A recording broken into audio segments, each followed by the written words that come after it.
You are listening to the Arcade Radio Network. Good evening, and welcome to another hour of Amiga retro music. And it's time for a very unannounced, as per usual, actually, Amiga Flashback. Well, it should be Saturdays, but sometimes I get inspired. Today's subject is bad and good game endings. Yeah, we're gonna go through some of the worst and the best endings in retro games and general games. But first, take it away, Dr. Laban. Go call the doctor, go call the nurse, go call the doctor, go call the nurse, go call the doctor, go call the nurse, go call the doctor, go call the nurse. Ling-a-ling-a-ling, a school picnic fin-ding. Ling-a-ling-a-ling, a school picnic fin-ding. Ling-a-ling-a-ling, a school picnic fin-ding. Ling-a-ling-a-ling, a school picnic fin-ding.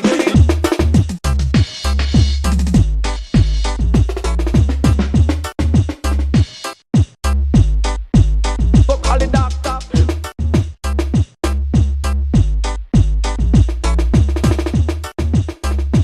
Go call the doctor, doctor. Ling-a-ling-a-ling, a school picnic fin-ding. Go call it ling-a-ling-a-ling, a school picnic fin-ding. Go call it ling-a-ling-a-ling, a school picnic fin-ding. Ling-a-ling-a-ling, a school picnic fin-ding. That was short and sweet, but, well, we are talking about the endings of the games. You know, you fought for hours. You fought against the worst and the best that the game had to offer. You are now victorious. And to the winner goes the spoils. But what are you getting? I don't know. Sometimes it's like you're not getting anything that you really think you deserve. Congratulations, you have freed yourself from the shadow of the beast. That is the ending of the game with the same name. And that's all you get. A screen telling you that good, nice working. Well, what now? Well, another game, I guess. I mean, that is kind of a game that has a climax, if I may say so, that is quite unfulfilling. Not something that you want to light up a smoke after. But there we are. We're going to talk about the best and the worst. And the first one, a case in great game and sucky ending. System Shock 1.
Yeah, that's what the file name is. I don't think it's Moongazer, it sounds different. Nice tune anyway. So, case in point of shitty endings, if I may say so. I hope I don't offend you with this kind of language, but it needs to be said. That would be System Shock 1. Well, released in 1994 and trying to merge a number of older game styles like Ultima Underworld with modern styles such as Doom. It ultimately failed. But it wasn't a bad game, quite the opposite. If you had the CD release with speech and everything, it was a marvel to behold. You're a hacker. I don't like hackers, but this hacker is a good guy, alright?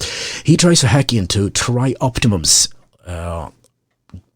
servers, and he's apprehended by police and taken to Saturn. You would think they would throw him into the gravity well, but no such luck. No, instead he gets put in front of Shodan, a AI running the space station around Saturn.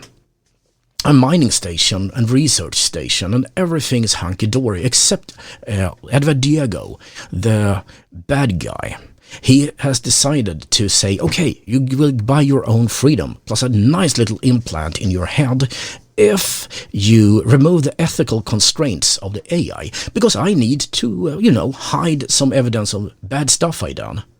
Why does every single villain have to go full Bond mode? I don't know, but you're told that, and because you're an idiot, you remove the ethical constraints of something as volatile as a Hollywood-style artificial intelligence. What else could go wrong? Well, 6 months later, when you wake up after being, surgically altered to have this implant, you wake up. And everything is bad. Shodan has gone a little bit insane, because now she believes she's God. Yeah, God Almighty. And she's running experiment on everyone who is surviving, and that is a dwindling amount of people.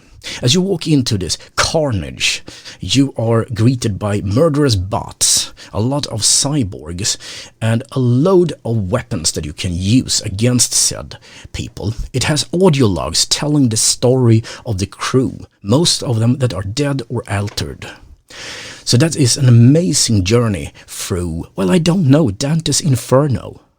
Eventually, you are fighting Shodan.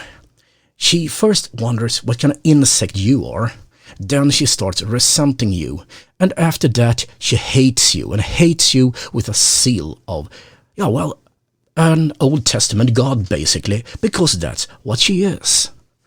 So, she also respects you a lot, because you are her nemesis. You are to her Moriarty, to her Sherlock, and eventually you face up to her in cyberspace, the last battle between two great minds. Well, that is until you find out that her visage is basically some kind of weird cone, and she's building a picture of herself, and if she completes the picture before you shoot her to death, then you lose. So that's a PowerPoint slide as a shield, basically. But you're fast, and you shoot you kill the joystick, and you win. That's the only thing that happens. The ending is a very brutally boring and fast slideshow that shows you, okay, good, we blow her up. Now we're offering you a job here at Tri-Optimum, and you say, nope, I want to hack someone else. So you go away and hack someone else. Well, thanks a bunch. I fought 10 hours in hell to get to that ending.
ultimately being a failure for Origin.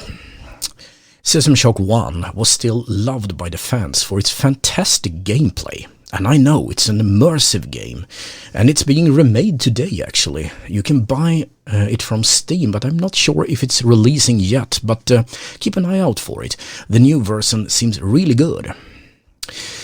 Let's go to 1999, and the bitch is back.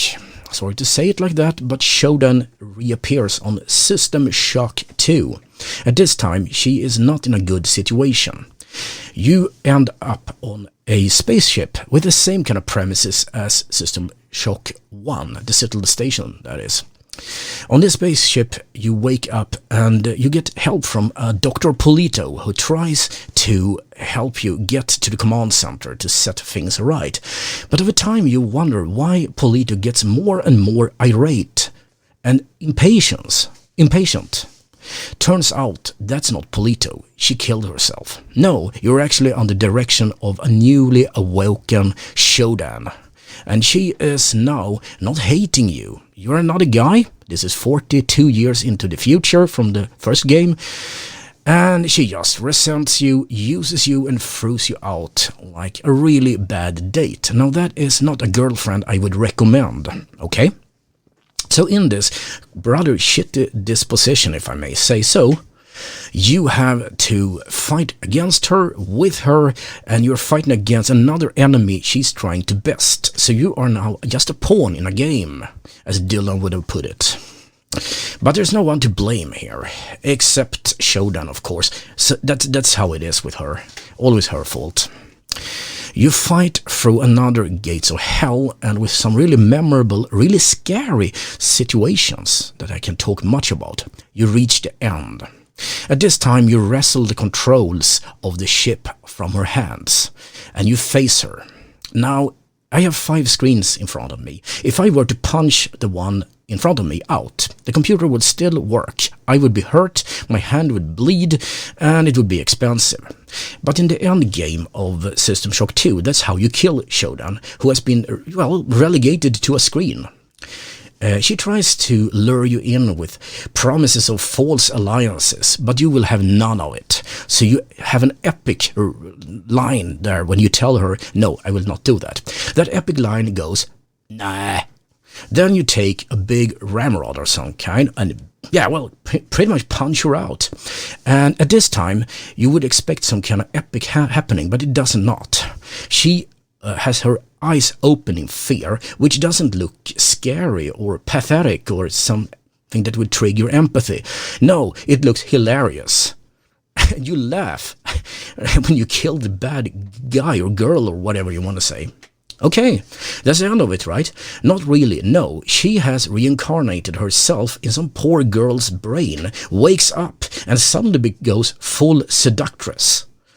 Her last line is something like, hello, lover. And you're like, I would not tap that.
Endangered Music Free is the name. Before that it was LISBONFE, something. Okay. We're gonna continue with Pools of Poison, but first we have a story to tell. The good game, the good kind of ending. Endings do not have to be super complex. Sometimes a very simple ending can be exactly what you want. Civilization 1 to 6 delivers the goods.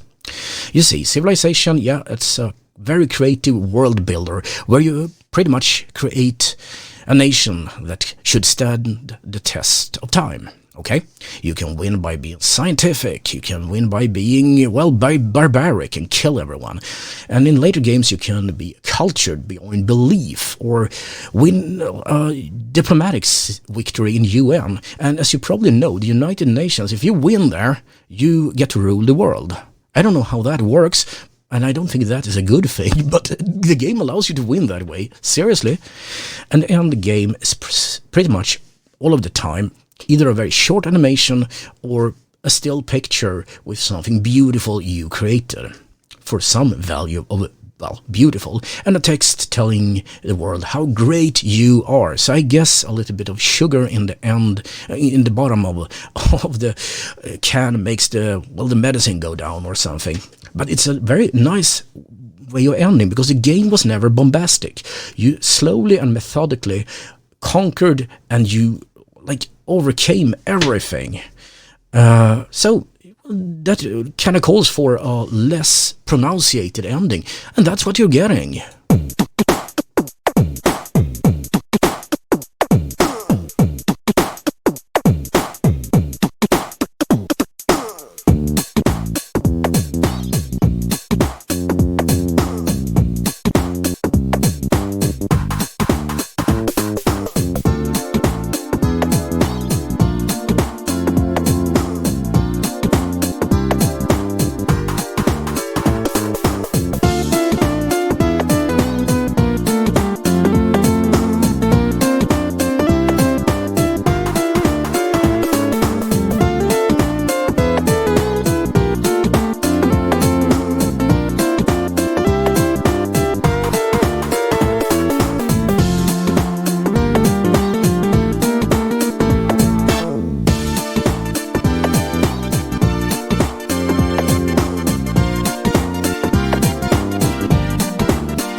pools of poison. I think I said that. Never mind. Yeah, it had to do that. Anyway, let's talk about good endings from one of the most coolest retro games ever. That would be Fallout 1 and 2. Created in 1997 and 98 respectively, they were Interplay's stab at making a newer, better Wasteland. You know, that old game. That real old game. Well, it's United States. The nuclear war has passed, 80 years have passed as well, and you're emerging out from your fallout shelter. It's an uncaring, unforgiving, radiated world with burnt-out cities, a lot of husks of whatever humans used to be there, roaming around. Normal humans trying to survive in a very, bad world, basically. And you can be the savior of the world, or you can be the ruthless but fair mercenary that help everyone for a fee. Or, well, basically you can be the biggest asshole in the world. You can go full Hitler on them if you want to. The game is fully open-ended. You can give hope or fear and despair to the world. I'm kinda an obligate good guy. I always help everyone because I feel that's who I am in real life. But you are free to explore the world and put everything right or wrong. The ending is a thing of beauty. Both Fallout 1 and 2 have a slideshow that is narrated, and the narrator tells you that, hey, this is what happened in each of every location you were. Well, this city that you helped so much thrives and everybody's happy and, it's heaven on earth. No, it really doesn't say that, but maybe you killed everyone. Yeah, well, the location will never ever look good, and that was before you came. And afterwards, like, nothing happening there anymore because, you killed everyone. And this means you get a comprehensive story of every location and everything you ever did. That is fantastic. Sometimes you can't get good endings. There's a city called Broken Hills in Fallout 2. Irregardless of what you do, the city will fail. But that's okay. You're not supposed to be the person that changes everything, but you do have a vast influence. And when you stop the game, you're so happy about everything you do. So the first thought is, how do I do it differently? It invites you to play again and again and again and again.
Radio Network, with a lot of Swedish Amiga tunes that are true oddities.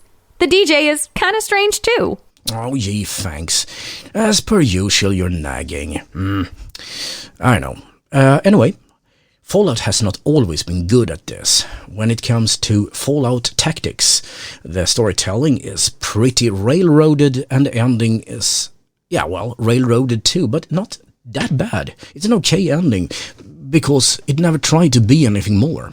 But Fallout 3 and 4, which shouldn't be called retro games really, they are quite recent, they totally screw it up. Fallout 3 promises something like 200 different endings, but delivers, I think it's like 2, 3 or 4. You can either side with this President Eden, and poison the water, you can give people clean water, and that's pretty much most of the endings. You can give your life for this cause, or you can send the poor paladin Sarah into that radiated chamber, because you're an asshole, and she's a saint.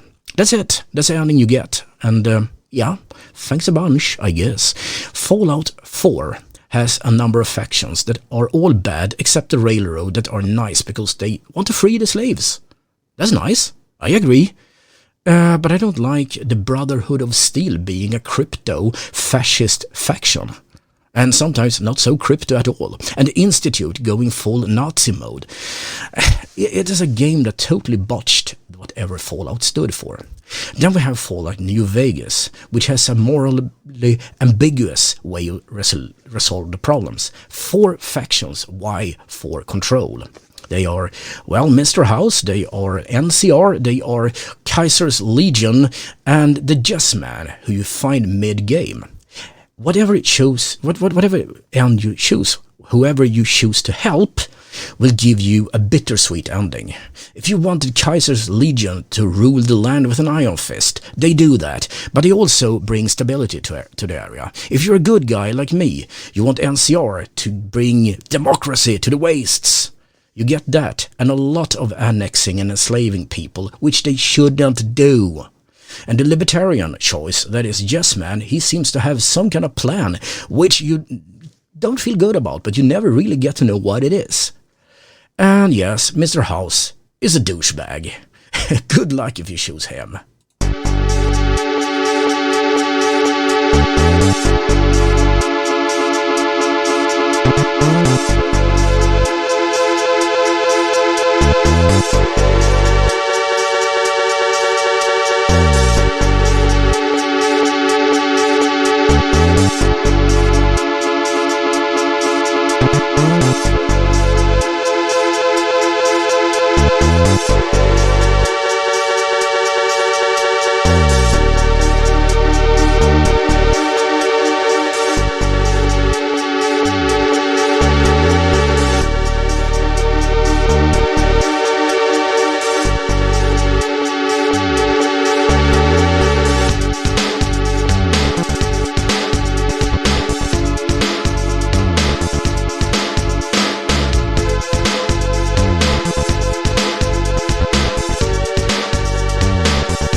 LETTHERE. What? Be light? Or what is the name of the song? Well, LETTHERE, obviously. Did you know that? Before that, it was Dr. Awesome with Exotic One. I have a rhetorical question for you. Do a game really need a good ending, or an ending at all? Sometimes you hate the idea to know that the princess is in another castle. Sometimes it's like, I don't care, it was fun. Some games really don't need an ending. In Silent Service, Submarine Simulator, which was super fun, you won the war. Well, which war? The Second World War. Have you heard about it? You know, that's the one you always win in those games. And it's fun enough. You have a really nice time going there, so who cares what the message says at the end of the story? And the Flight Simulator, the ending is simply land without crashing. Thank you very much. That is a thing. So endings are not that important unless the story is epic in itself. If you really feel the hero's journey in your veins as you play it, you immersively go through the world and explore. Don't you think you deserve something from it? You do. But if all it was shooting down bad guys and eventually landing there, well, maybe it was good enough just to know that you had some fun.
was Silent's tune, a final version obviously.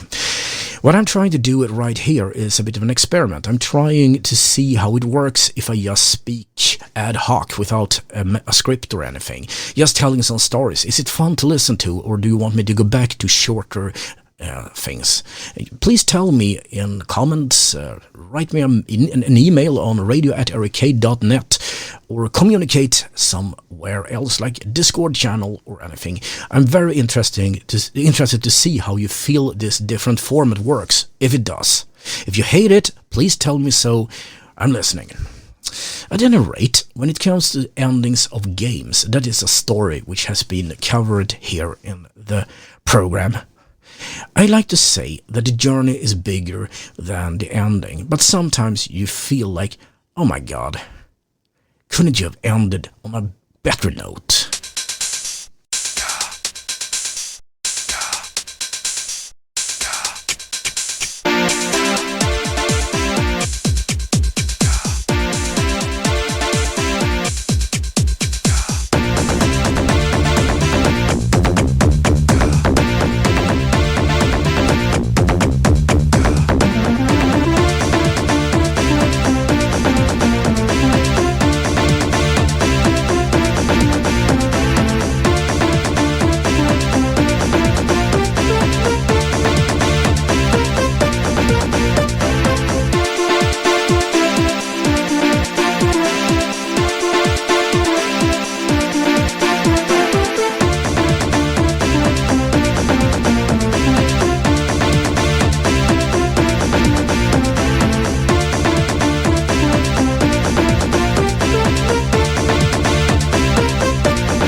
Congratulations for getting this far in the show.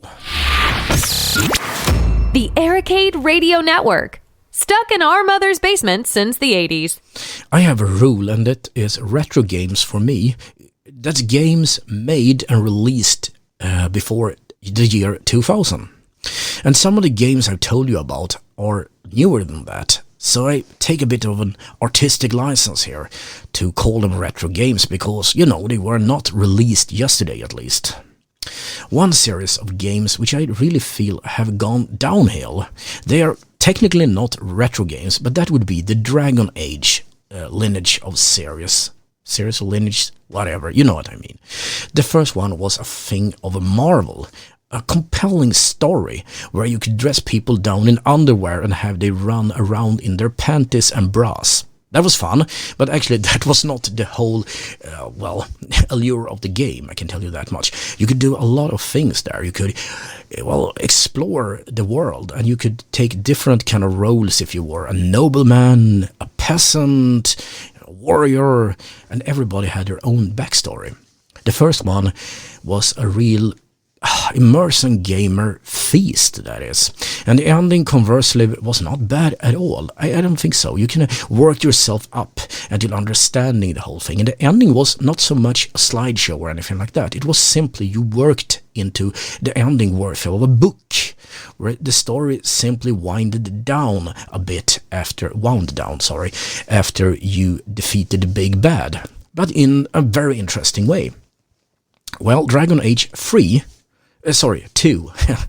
that on the other hand had a really storyboard 1A ending that ended with a very errant person who thought she was a good, burnt to a crisp, and you standing around and saying, "Hey, where's the marshmallows?" Well, that was not a good ending. I say so.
Kaffe 35. I want to point out that the angry video game nerd has a hate boner for games with bad endings. Actually, he has a hate boner for all games that are bad, and that is quite a list. I recommend you go to YouTube and listen to him. Angry video game nerd. Thanks again to the Discord bunch for some tips here. Well, I forgot one bad ending, which I have never seen actually, but it is plenty of bad. That would be Ghostbusters for Nintendo, the original one. You kill Catwoman, then you win. And lose.